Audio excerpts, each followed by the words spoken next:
How to stick to a goal. We all love to have goals. We love to have something to aspire to, but many of us don't stick to our goals. Why? Well, they're not doable. They're not reachable. It takes too long to get there. We haven't done it right. Well, today I'm going to give you my top 4 things that you can use right now to set your goals and then achieve your goals. A lot of people ask me, how do you do so much? You have a big family, there's lots of kids, animals, husband, household, business, employees, partnerships, all sorts of stuff. They say, Jane, how do you do it? And I tell them I have a plan. And today I'm going to give you my top 4 items in that plan. But first, check and see if you're a subscriber to this channel. If not, why not? Become one right now. Hit that subscribe button and the little bell so you'll get notifications when we drop videos like this to help you not only achieve your goals, but skyrocket past them. That's coming up in just a second. GILD Coaching. More success, less stress. It's been said for a long time that a goal without a plan is nothing more than a dream. It's true. If you're sitting here thinking, oh, I want to accomplish this, and I want to accomplish that, and I want to accomplish that, but you don't have a plan to get there, how are you going to get there? Just sitting here wishing for something to happen doesn't mean it's going to happen. But there is a way to make a plan, and that's the problem. Most people don't know how, but you are about to. So what I'd like you to do is open up the comment section here on this video. You can use it as your notepad, or you can go get paper and a pen and take some notes, because taking notes is going to help you remember this stuff, and that's why you're here, right? Okay, so number 1, my number 1 item on my plan to get to my goal is visualization. Now, that might sound like my number 1 thing is to do nothing. No. Here's the key to visualization. You have to not only understand what you want, but you have to be able to emotionally connect to the feeling of having that thing.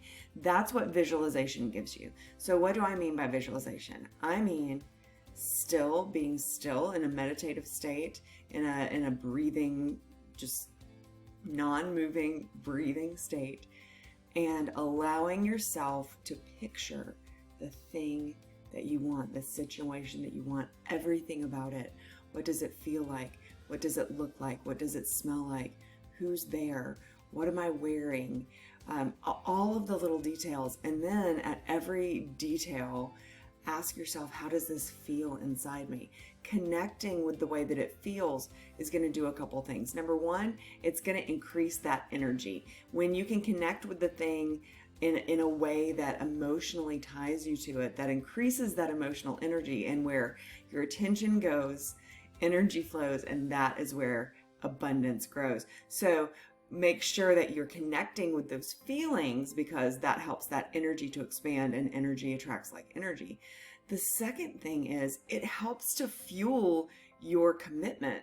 If you can already connect with how great that thing will be, then that is only going to help you stick to your plan. Think about it like this. Think about the most delicious thing that you've ever tasted. And think about how pouring yourself into that memory of how good that felt to taste that, how wonderful it was, how enjoyable it was, kind of makes you crave it. It's the same thing, but you're visualizing the future so that you can crave what you know you can feel. Does that make sense? Hopefully it does. If it doesn't make sense, open up the comments and be like, hey, Dr. Jane, what the heck are you talking about? Ask me questions. I'm happy to come in here and answer all your questions, and it'll be me answering them. I'm not going to send somebody else out to answer your questions. So make sure that you're doing that. All right, number 2, if you're taking notes, number 1's visualize. Number 2, I want you to weigh it. And this is an everyday thing. Weighing your goal versus your actions today will help you make sure that you have aligned actions. So what do I mean by that? All of your actions need to be in line toward your goal. If you start making actions that are in another direction, that's the direction you're going to go. And that takes you off your path. That takes you away from your goal. So every single time that you have an option for an action, every single time you have a choice to make, if you ask yourself, how does this weigh against my goal? So let me give you a really easy example here, if you have a weight loss goal or a health goal and you have, 50 pounds to lose or something, that's a really large amount of weight. And that's difficult. And we're going to get to that in just a second, how to set a really big goal and not give up before you get there. But let's say you have this weight loss goal. It comes down to little tiny decisions every single day. I always tell people you can't eat an elephant in one bite. You can only eat it one bite at a time. A beach is not made out of one grain of sand. It's made out of millions of tiny grains of sand. So your goal is made out of millions of little tiny decisions. And the way that you make sure that your decisions are in line or aligned with that goal is to weigh it. Pretty soon, you're not going to have to stop and ask yourself, how does this weigh against it? Because you're just training your brain to do it naturally. But in the beginning, it might seem like a bit of a chore. But I promise, if you stick with that for just a little while, you'll get used to it and it'll be no big deal. All right, so now is number 3. So number 1 was visualize, 2 is weigh it, number 3 is break it down. This is the way that you can set a really huge goal and make it. So let's just go back to that weight loss goal. If somebody's trying to lose 50 pounds, let's say their doctor has said, if you don't lose weight, you're going to face diabetes, heart issues, all this stuff. So you need to lose 50 pounds. Okay. So you've been told for your health, you have to do this. That's a huge amount of weight. Let's say you're stepping on the scale every day and you're like, oh man, I only lost 1/10 of a pound or 2/10 of a pound or a half pound or nothing, or the weight went back up. Oh my gosh. I'm never going to get there. Of course you're never going to get there if you're weighing little tiny bits versus this huge goal. So what you do is you break it down. For weight loss, I encourage people to break it down into as small as like 3 or 5 pound increments and give yourself a time limit, a realistic time limit.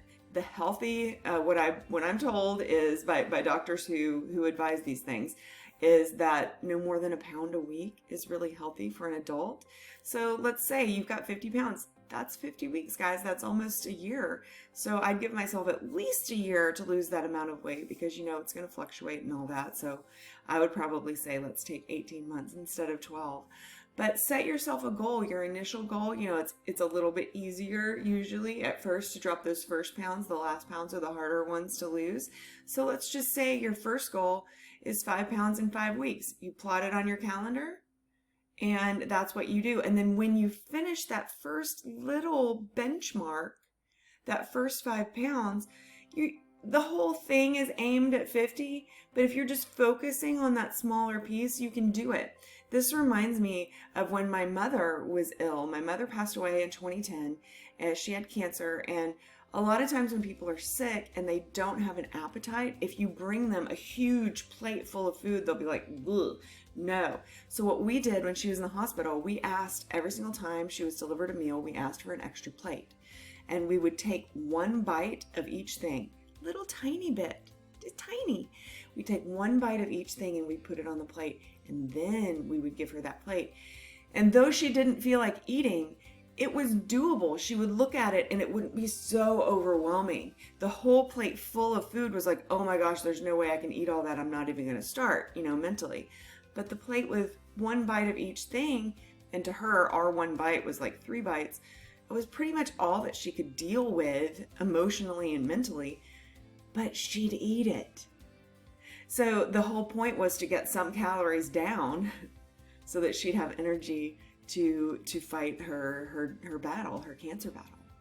But we had to break it down into smaller pieces, and that is the way that you have to do it. So number 1, visualize. Number 2, weigh it. Number 3, break it down. Number 4, and this one is really the glue that's going to put all of this together. I actually have a 10-point plan to achieve goals, but these are my top 4.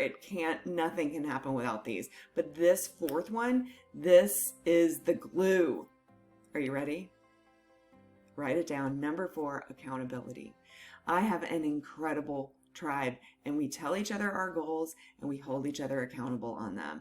I got behind in some work details in the last year because of a whole lot of family stuff that was going on. So I told a couple of my peers, hey, I'm on track I'm usually really ahead of track. I'm like 8 weeks ahead of schedule, but being only 1 or 2 weeks ahead of schedule causes anxiety for me. So, I consider that behind.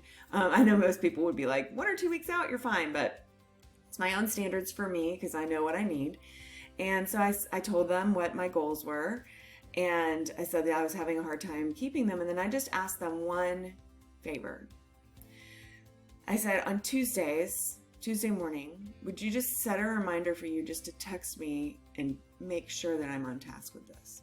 Just for a few weeks until I get back into the rhythm of this being a weekly thing for me. And they said, absolutely. And we allowed room for mistakes, obviously room for slippage, but just knowing that I was going to need to report to those people, no, I didn't do it today because this, that, or the other, or I gave up, or whatever. It really fueled me to actually do it.